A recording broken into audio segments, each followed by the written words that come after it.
দর্শক শুনছিলেন mercantile bank সংবাদ শিরোনাম। এবারে জানাবো বিস্তারিত। সড়ক পরিবহন মন্ত্রীর নির্দেশের পর রাজধানীতে রংচটা ফিটনেসবিহীন বাসের দৌরাত্ম্য কমেনি। অভিযান শুরু করেনি কোনো সংস্থা। পরিবহন মালিক সমিতির নেতারা উল্টো Bangladesh road transport authority BRT এর উপর দায় চাপানোর চেষ্টা করেন। পরিবহন বিশেষজ্ঞরা বলছেন, বাস মালিকদের দুষ্টচক্র ভাঙতে না পারলে রাস্তায় শৃঙ্খলা ফিরবে না। প্রয়োজন রাজনৈতিক সদিচ্ছা। সাদিয়া কানিজের রিপোর্ট, ছবি তুলেছেন রুহুল আমিন ও আবুল হাসান। এ যেন আলোর নিচে অন্ধকার। উপরে ছুটছে ঝাঁ চকচকে অত্যাধুনিক মেট্রো রেল, ঠিক তার নিচের সড়কে ধুঁকছে রং ওঠা জরাজীর্ণ বাস, মিনি বাস। এই হচ্ছে তিলোত্তমা রাজধানীর বর্তমান চিত্র।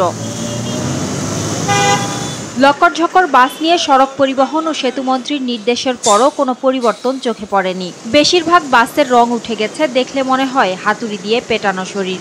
কোনো বাসে সাইড ইন্ডিকেটর আর ব্রেক লাইট বসানোর ব্যবস্থায় রাখা হয়নি। একজন আরেকজনকে টেক্কা দিতে যায়, যার ফলশ্রুতিতে দেখবেন যে একটার ওই বাইরে কালার ঠিক নাই। আমরা যাত্রী যারা তারা তো ভাঙ্গা হইলে উঠতে হবে, নতুন হইলে উঠতে হবে। আমরা তো চালাইতেছি আমাদের পেটে দেয়, বুঝছেন? কারণ কোম্পানি না করলে তো আমরা কিছু করতে পারবো না। খালি চোখেই বোঝা যায় কতটা ঝুঁকিপূর্ণ এসব গণপরিবহন।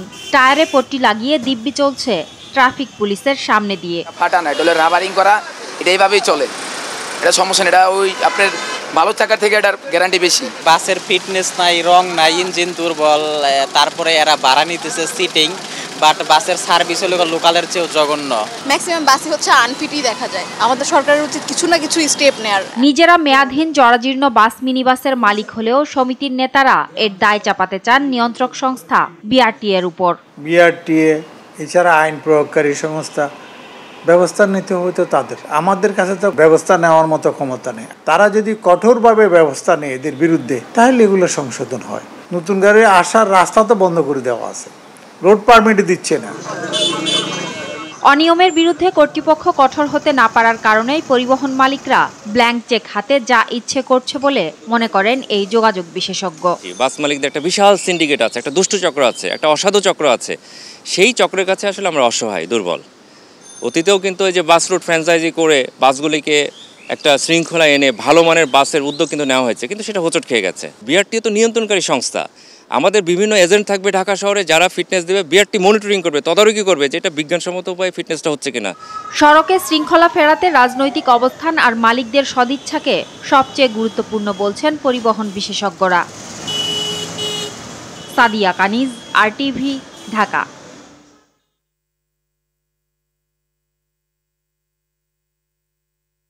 ষষ্ঠ উপজেলা পরিষদ নির্বাচনের দ্বিতীয় ধাপে দলীয় প্রতীক না থাকলেও জয়ীদের বেশিরভাগই আওয়ামী লীগ নেতা। এদিকে বিএনপি নির্বাচন বর্জন করলেও দলের বহিষ্কৃত বেশ কয়েকজন নেতাও বিজয়ী হয়েছেন। নির্বাচিত হয়েছেন জাতীয় পার্টি, জনসংহতি সমিতি, ইউপিডিএফ এর নেতা ও নির্দলীয় প্রার্থীরা। তালিকায় আছেন বেশ কয়েকজন নতুন মুখ। জেলা প্রতিনিধিদের তথ্য ছবিতে সাইয়েদ মাহমুদের রিপোর্টে থাকছে এটি বিস্তারিত। ষষ্ঠ উপজেলা পরিষদের দ্বিতীয় ধাপের নির্বাচনে গোপালগঞ্জের কাশিয়ানীতে উপজেলা আওয়ামী লীগের সভাপতি মোহাম্মদ মোক্তার হোসেন জয় পেয়েছেন।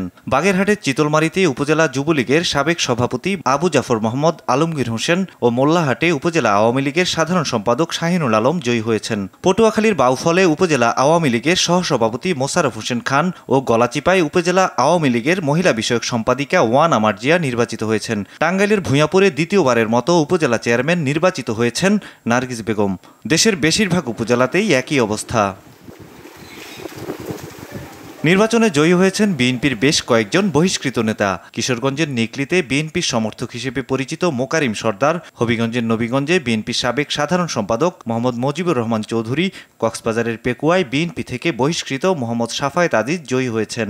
এছাড়া পিরোজপুরের কাউখালীতে উপজেলা জাতীয় পার্টির সাবেক সভাপতি মোহাম্মদ আবু সাইদ মিয়া ও রাঙামাটির বিলাইছড়িতে জনসংহতি সমিতির বীরোত্তম তঞ্চঙ্গাকে বেছে নিয়েছে ভোটাররা। চেয়ারম্যান পদে প্রথমবার প্রতিদ্বন্দ্বিতা করেই বাজিমাত করেছেন শরীয়তপুর সদরে মোহাম্মদ কামরুজ্জামান, জাজিরায় মোহাম্মদ ইদ্রিস ফরাজি ও কুমিল্লা সদর দক্ষিণে আব্দুল হাই বাবলু। সাইয়েদ মাহমুদ, আরটিভি। উপজেলা নির্বাচনের ফলাফল পরবর্তী পরিস্থিতি জানাতে চট্টগ্রাম থেকে সরাসরি যোগ দিচ্ছেন সহকর্মী সাইফুল মাহমুদ। সাইফুল, ফলাফলের পর এলাকার কি পরিস্থিতি দেখতে পাচ্ছেন জানাবেন।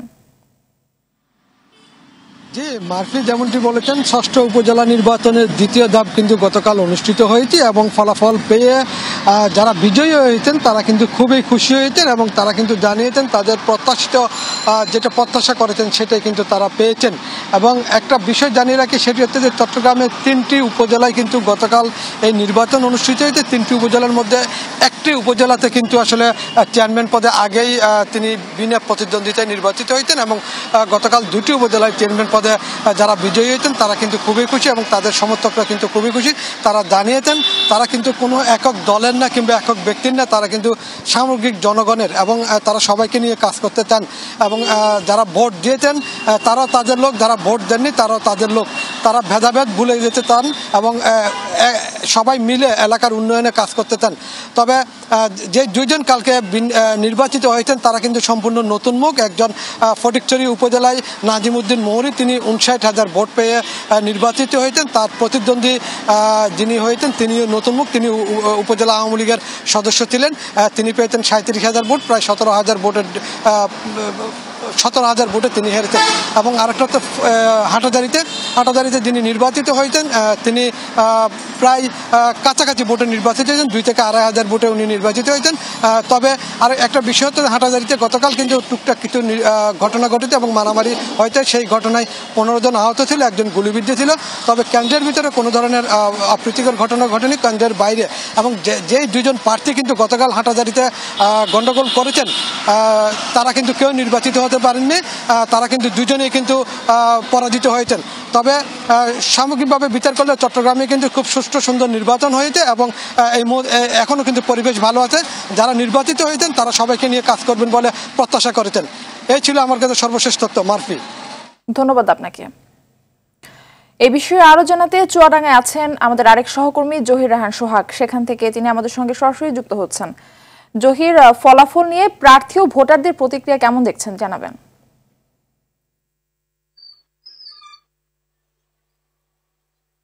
মারফি, আসলে সারা দেশের মতো চুয়াডাঙ্গায় দুটি উপজেলায় কিন্তু গতকাল ষষ্ঠ ধাপের দ্বিতীয় পর্যায়ে নির্বাচন অনুষ্ঠিত হয়েছে। এখানে কিন্তু ব্যাপক উৎসাহ উদ্দীপনা সৃষ্টি হয়েছে ভোটের যে ফলাফল পাওয়ার পরপরই, অর্থাৎ বেসরকারিভাবে রিটার্নিং অফিসার ফলাফল ঘোষণা করার আগে কিন্তু যারা প্রার্থী আছেন তারা কিন্তু কেন্দ্র থেকে তাদের এজেন্টের মাধ্যমে কিন্তু ফলাফল পেয়ে গেছেন।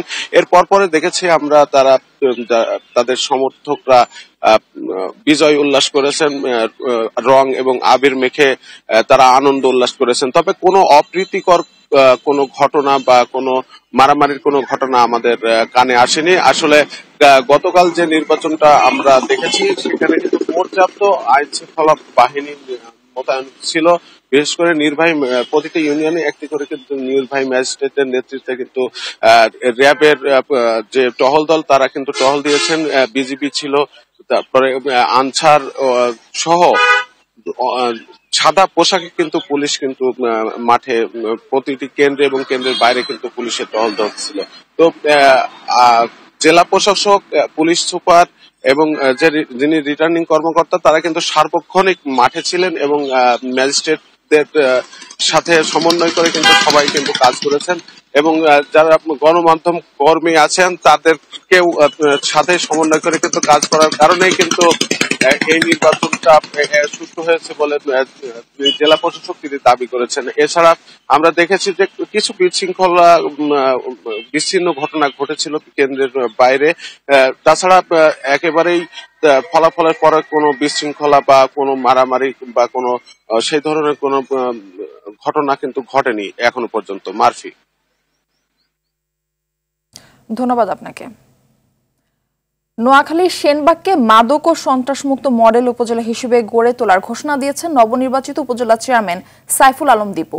তার জয়কে জনগণের প্রতি উৎসর্গ করেন তিনি। এদিকে নোয়াখালী 2 আসনের সংসদ সদস্য আলহাজ মোর্শেদ আলম বলেন, বর্তমান সরকারের অধীনে যে অবাধ ও সুষ্ঠু নির্বাচন হয় তা আবারও প্রমাণ হলো।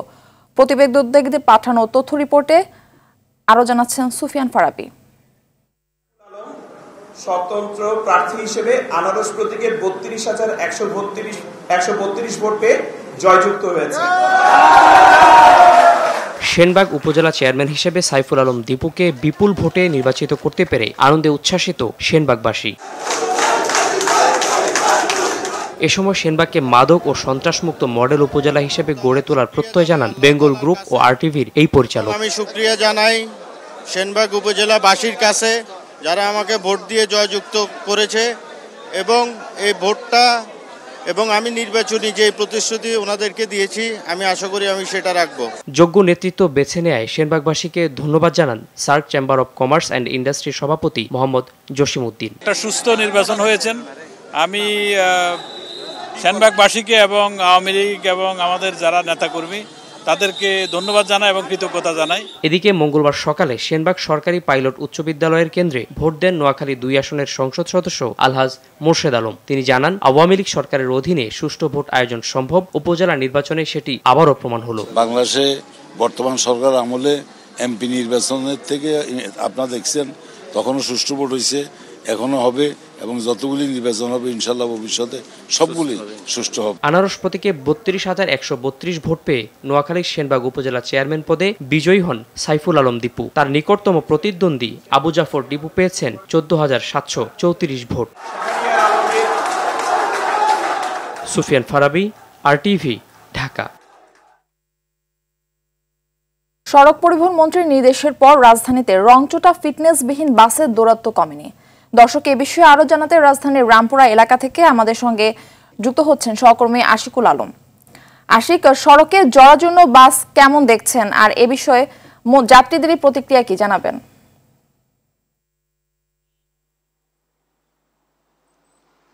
ধন্যবাদ আপনাকে। এই সড়ক পরিবহনের যে নৈরাজ্য, সেই নৈরাজ্য বন্ধ করতে হলে আসলে যারা এই সংশ্লিষ্ট যারা রয়েছেন সবাইকেই কিন্তু উদ্যোগী হতে হবে। এখানে সবচেয়ে বেশি যেটি হচ্ছে যে দায় সারার যে সংস্কৃতি, সেটি থেকে আসলে কেউই বের হয়ে আসতে পারেনি।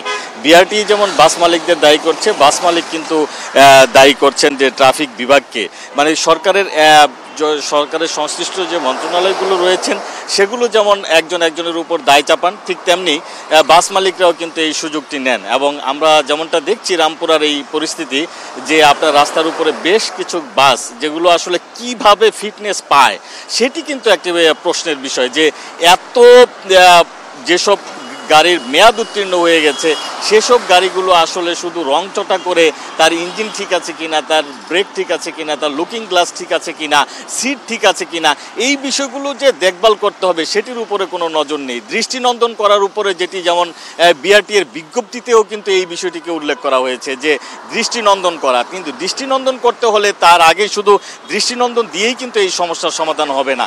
যেটিকে সবচেয়ে বেশি গুরুত্বপূর্ণ দিতে হবে যে ত্রুটিপূর্ণ মোটর যানকে কিভাবে ত্রুটি মুক্ত করা যায় সেই বিষয়টির উপর জোর দিতে হবে। এখানে যে কটি বাস আমরা দাঁড়িয়ে থাকতে দেখছি প্রত্যেকটি বাসের কিন্তু জরাজীর্ণ অবস্থা, এবং এগুলো রাস্তায় কিভাবে চলে সেটি কিন্তু আসলে দেখার মতো কেউ নেই। মন্ত্রী কিন্তু নিজেই বলেছেন, সড়ক ও সেতু ও মন্ত্রী যেমনটা বলেছেন যে তিনি তার খুব খারাপ লাগে যখন তিনি দেখেন যে ঢাকা শহরের এই ফ্লাইওভার এত ওভারপাস হয়েছে সেখানে এখন এই জরাজীর্ণ বাসগুলো চলে, তখন কিন্তু তার খারাপ লাগে। এই কথা কিন্তু মন্ত্রী বিআরটি এর একটি বৈঠকে বলেছেন। ঠিক বিআরটি এর কর্মকর্তারা যেমনটা বলছেন যে এই জরাজীর্ণ এবং এই ত্রুটিপূর্ণ মোটরযানকে ত্রুটি মুক্ত করা এবং এগুলোকে দৃষ্টিনন্দন করার ক্ষেত্রে তারা একটি বিজ্ঞপ্তি প্রকাশ করেছেন, এবং সেই বিজ্ঞপ্তিতে তারা বলেছেন যে যত শীঘ্রই সম্ভব এই গাড়ি যাতে রাস্তায় না চলতে পারে সেই বিষয়ে কিন্তু তারা পদক্ষেপ নেবেন। তবে এখন দেখার বিষয় মারফি যে আসলে এর আগেও কিন্তু অনেক ধরনের অভিযান হয়েছে,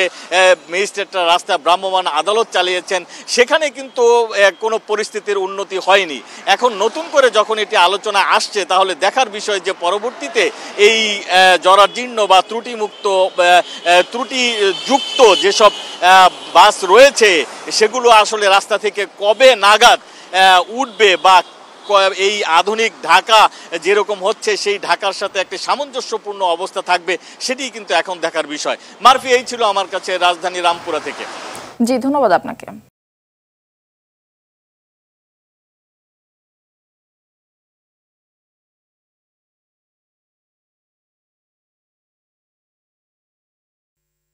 প্রায় প্রতিদিনই সূচক কমায় অস্থিরতার তুঙ্গে দেশের পুঁজিবাজার। লাভ তো নয়, বরং বিনিয়োগকৃত পুঁজি হারিয়ে নিঃস্ব হাতে বাজার ছাড়ছেন অনেকে। এমন বাস্তবতায় আগামী 2024-25 অর্থ বছরের বাজেটে পুঁজিবাজারের জন্য বিশেষ প্রণোদনার দাবি বিনিয়োগকারীদের। পাশাপাশি মুনাফার উপর কর প্রত্যাহারও জরুরি বলেও জানান তারা। সালিম মালিকের রিপোর্ট। 2010-এর মহাপতনের পর সরকারের নানা সিদ্ধান্ত আর নিয়ন্ত্রক সংস্থা বিএসইসির একের পর এক পদক্ষেপ কোনো উদ্যোগে পুঁজিবাজারের বিনিয়োগকারীদের আস্থা ফেরাতে পারেনি। গেল কয়েক মাস ধরে প্রায় প্রতিদিনই কমছে সূচক। আতঙ্কে বিনিয়োগকারীরা পুঁজি হারিয়ে বাজার ছাড়ছেন অনেকে। মার্কেট তো একটা আপ ডাউন হবে, একটা ক্যান্ডেলস্টিকের একটা নিয়ম কানুন আছে, সেটা কিন্তু হচ্ছে না, শুধু পড়তে পড়তে যে আমাদের যে অর্থ ছিল বাজারে সব এখন তলানিতে, যেটাকে নাই বললেই চলে। প্রত্যেক দিন 60-70 পয়েন্ট মাইনাস কিভাবে হয়? একটা দেশে শ্রীলঙ্কার সাথে তুলনা করলে যেই শ্রীলঙ্কা একদম ফকির থেকে উঠে আসছে, ওদের মার্কেট প্লাস থাকে, আমাদেরটা মাইনাস থাকে। নতুন বাজেট, নতুন প্রত্যাশা। এবার বিনিয়োগকারীদের দাবি বাজেটে যেন থাকে এ বাজারের জন্য বিশেষ প্রণোদনা। শেয়ার বাজারে বিনিয়োগকারী যারা আছে তারা তো থাকে এবং আরো বিনিয়োগকারী আসে, সেই জন্য কিছু প্রণোদনা প্যাকেজ দিয়ে ভালো আমার মতে। গেইন ট্যাক্স একটা রিমার ছড়াইছে, এটা ফ্লাশ করে দিয়ে মার্কেটের ফেলায় মালগুলো নিতেছে। আবার কয়েকদিন পরে বলবো, গভর্নমেন্টই বলবো যে না গেইন ট্যাক্স হবে না, আপনারা ব্যবসা করেন। আবার শেয়ারটা উঠবে, ওরা বিক্রি করে টাকা নিয়ে চলে যাবো। অস্থিতিশীল বাজারে বাজেটে নতুন করে গেইন ট্যাক্স আরোপের খবরে শুরু হয়েছে অনিশ্চয়তা। সংশ্লিষ্টরা বলছেন গেইন ট্যাক্স আরো বাজারকে আরো অস্থিতিশীল করে তুলবে। সরকার যদি গেইন ট্যাক্স না নিয়ে পুঁজি বাজারকে যদি আরো ভাইব্রেন্ট করতে পারে, যদি 2500 কোটি টাকা যদি ট্রেড হয়, তাহলে বছরে 1000 কোটি টাকার ট্যাক্স সরকারি কোষাগারে জমা হতে পারে। পুঁজিবাজারকে বিনিয়োগকারীদের আস্থায় আনতে বাজার বান্ধব বাজেট প্রণয়নের পরামর্শ বিশেষজ্ঞদের। যারা ভালো ডিভিডেন্ড দেয়, কোম্পানিগুলোকে উৎসাহ দেন, তাহলে আপনারা ট্যাক্সও বেশি পাবেন। তাহলে সেখানে একটু ট্যাক্স রিবেট দেন। আগে ছিল এটা 20% অ্যান্ড অ্যাবাভ যারা দিচ্ছে তারা ট্যাক্স রিবেট পাইতো, তো সব তো উঠাই নিছে। এখন যারা বলে মাঝে মাঝে শুনি আর কি, এত সমর্থন দেওয়ার পরও শেয়ার বাজারের দুরবস্থা। আমি ওনাদেরকে সম্মানের সঙ্গে জিজ্ঞাসা করবো কি কি সমর্থন আছে, পলিসি সাপোর্ট বলেন তো, তখন আর বলতে পারে না কিছু। বাজারকে চাঙ্গা করতে নতুন ও ভালো মানের শেয়ার তালিকাভুক্ত করতে সরকারকে এগিয়ে আসার আহ্বান সংশ্লিষ্টদের। সেলিম মালিক, আরটিভি, ঢাকা।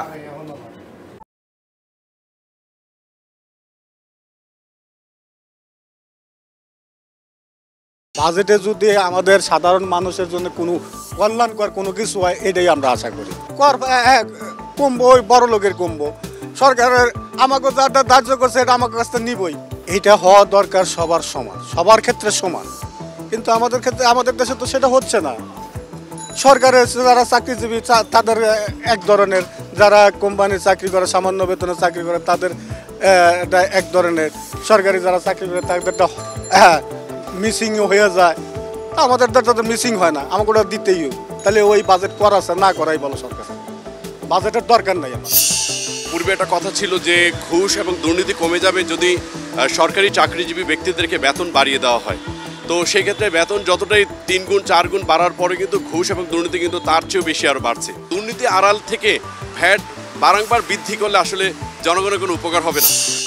এক বছরের মধ্যে 2 থেকে 3 বার অনেক সময় বিদ্যুতের দামটা বেড়ে যাচ্ছে, যে জিনিসটা বিশেষ করে সাধারণ জনগণ যারা নিম্নবিত্ত বা মধ্যবিত্ত এদের উপর বিশাল একটা এফেক্ট পড়ে থাকে। এই জিনিসটা আমি মনে করি সরকারের ফার্স্ট এই জিনিসটা দৃষ্টি দেওয়া উচিত, বিশেষ করে বিদ্যুৎ খাত এবং জ্বালানি খাত।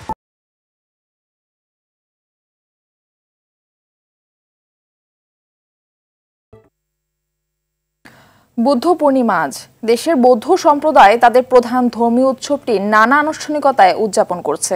এ উপলক্ষে দেশজুড়ে বৌদ্ধ বিহারগুলোতে বুদ্ধ পূজা, প্রদীপ প্রজ্বলন, শান্তি শোভাযাত্রা, ধর্মীয় আলোচনা সভা, প্রভাত ফেরি, সমবেত প্রার্থনা, আলোচনা সভা, ধ্যান ও বুদ্ধ পূজা অনুষ্ঠিত হচ্ছে। এছাড়া মানবজাতির সর্বাঙ্গীন শান্তি ও মঙ্গল কামনায় বিশেষ প্রার্থনার আয়োজন করা হয়েছে। দিবসটি উপলক্ষে রাষ্ট্রপতি মোহাম্মদ শাহাবুদ্দিন এবং প্রধানমন্ত্রী শেখ হাসিনা পৃথক বাণী দিয়েছেন।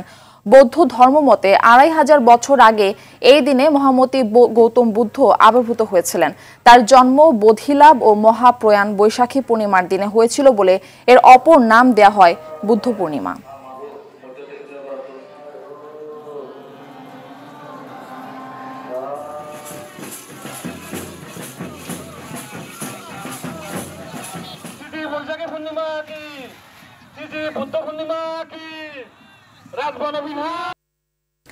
স্বস্তি নেই নিত্য পণ্যের বাজারে। মাছ, মাংস, ডিম, সবজি, মশলা সহ প্রায় সব পণ্যের বাড়তি দামে নাভিশ্বাস অবস্থা নিম্ন আর মধ্যবিত্তদের। ব্রয়লার মুরগির দাম 10 থেকে 20 টাকা বেড়ে এখন 220 টাকা কেজি দরে বিক্রি হচ্ছে। এদিকে দাম বেড়েছে ডিমেরও। সবজি বাজারে কাঁচা পেঁপে, বেগুন, কাঁচা মরিচ সহ বেশ কিছু সবজির দাম আকাশচুম্বী। খুচরা ব্যবসায়ীরা বলছেন আড়তদারদের কাছ থেকে বেশি দামে কিনতে হচ্ছে বলে বাড়াতে হচ্ছে তাদেরকেও। তবে প্রধানমন্ত্রীর নির্দেশের পরেও আবারও বাজার মনিটরিংয়ে নেমেছে ভোক্তা অধিকার সংরক্ষণ অধিদপ্তর।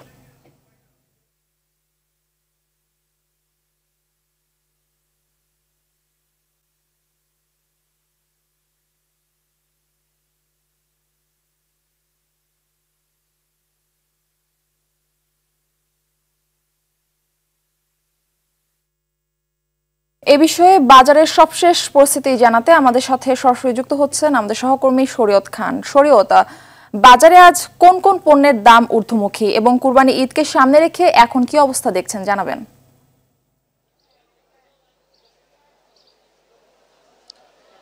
মারফি, আমি এই মুহূর্তে কারণ বাজারে রয়েছি। কারণ বাজারে যেটা আজকে বাজার যে পরিস্থিতি সেটা কিছুটা স্বাভাবিক রয়েছে। তো বেশিরভাগ কাঁচা পণ্যের দাম কিন্তু নাগালের মধ্যেই রয়েছে। প্রায় 30 থেকে 50 টাকার মধ্যেই বেশিরভাগ সবজির দাম এখন পর্যন্ত রয়েছে। তো যেটা দেখতে পেরেছি যে এখানে যদি আমি উদাহরণ দিই, লাউ এখন 30 থেকে 50 টাকা করে বিক্রি হচ্ছে, টমেটো 50 টাকা বিক্রি হচ্ছে। এছাড়া কাঁচা যে সবজি সেগুলো কিন্তু 30-40 টাকার মধ্যেই রয়েছে। তবে কাঁচা মরিচের দাম শুধুমাত্র 10 থেকে 20 টাকা আজকে একটু বেশি। এছাড়া যে পেঁপের দাম ছিল 100 টাকার উপরে, সেই পেঁপের দাম কিন্তু আজকে 80 টাকা করে। তবে সবাই বলছেন যে শুধু পেঁপেটা এখন আমদানি কম, পেঁপেটা এখন কম হচ্ছে বলেই শুধুমাত্র এটার দাম বেশি। এছাড়া বাকি যে কাঁচা পণ্যগুলো রয়েছে সেগুলো কিন্তু যেমন সবই মোটামুটি স্বাভাবিক রয়েছে। ক্রেতারাও কিন্তু সবাই তাই বলছেন যে সবই মোটামুটি স্বাভাবিক রয়েছে। আপনি দেখতে পাচ্ছেন যে যেসব কাঁচা পণ্য এখানে করলা, তারপর সব কিছুই আসলে 30 থেকে 40 টাকার মধ্যে। আরেকটি যেটি দেখতে পেরেছি যে কাঁচা মাংসের দাম যেটা মুরগি, সেটাও কিন্তু 220 টাকা এখন ব্রয়লার। এছাড়া 350 টাকা হলো লাল এবং সোনালি। এছাড়া আমরা যেটা কোরবানির আগে যেই সংখ্যাটা করা হচ্ছে সেটা হলো মশলার দাম। তো মশলার দাম কিন্তু গত এক সপ্তাহে প্রায় বেশ কিছু মশলার দামই বেড়ে গিয়েছে। প্রায় 100 থেকে 500-600 টাকা পর্যন্ত কিন্তু কয়েকটি মশলার দাম বেড়ে গিয়েছে। তো এই মশলার দামটা নিয়ন্ত্রণ করার জন্যই সবাই আর কি জোর দাবি জানাচ্ছেন। এছাড়া সরকারের পক্ষ থেকেও বলা হয়েছে মশলার দাম নিয়ন্ত্রণের জন্য কিছুদিনের বাজার মনিটরিং সেল গঠন করা এবং প্রতিনিয়ত বাজার মনিটরিং করা হবে। ভোক্তা অধিকারও সেই বাজার মনিটর করবে। এছাড়া এখন পর্যন্ত কিন্তু এই কাঁচা বাজার কিন্তু কিছুটা স্বস্তি, কিন্তু এখন মশলার দামটা নিয়েই সবাই শঙ্কায় রয়েছে। মারফি, ধন্যবাদ আপনাকে। আন্তর্জাতিক সংবাদ। 160টিরও বেশি ভূমিকম্পে কেঁপে উঠেছে ইতালি। এর মধ্যে সবচেয়ে শক্তিশালী ভূমিকম্পটি ছিল 4.4 মাত্রার। দেশটির দক্ষিণাঞ্চলীয় শহর নেপলস এর আশেপাশে স্থানীয় সময় সোমবার সন্ধ্যা থেকে রাতের মধ্যে এসব ভূমিকম্প রেকর্ড করা হয়। ভূমিকম্পের পর জনসাধারণের মধ্যে ব্যাপক আতঙ্ক সৃষ্টি হয়েছে। বাড়িঘর থেকে মানুষজনকে সরিয়ে নেওয়া হয়েছে এবং বহু স্কুলও বন্ধ করে দেওয়া হয়েছে। ইতালির national institute of geographics and volcanology বলছে গেল 40 বছরের মধ্যে এটিই ছিল এই অঞ্চলের সবচেয়ে শক্তিশালী ভূমিকম্প।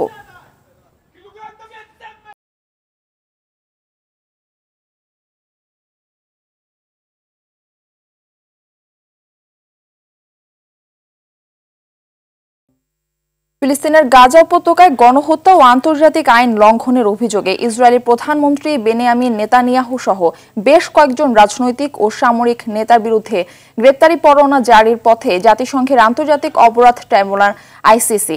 ইতিমধ্যে নেতানিয়াহুর বিরুদ্ধে গ্রেপ্তারি পরোয়ানা জারির আবেদনও করেছেন আইসিসির প্রধান কৌঁসুলি করিম খান। এদিকে গ্রেপ্তারি পরোয়ানা জারির আবেদনের তীব্র নিন্দা জানিয়েছেন নেতানিয়াহু। এই পরোয়ানা ঠেকাতে তার কার্যালয়ের 3 জন মন্ত্রী ও বেশ কয়েকজন সরকারি আইনজীবীর সাথে জরুরি বৈঠকও করেছেন প্রধানমন্ত্রী নেতানিয়াহু।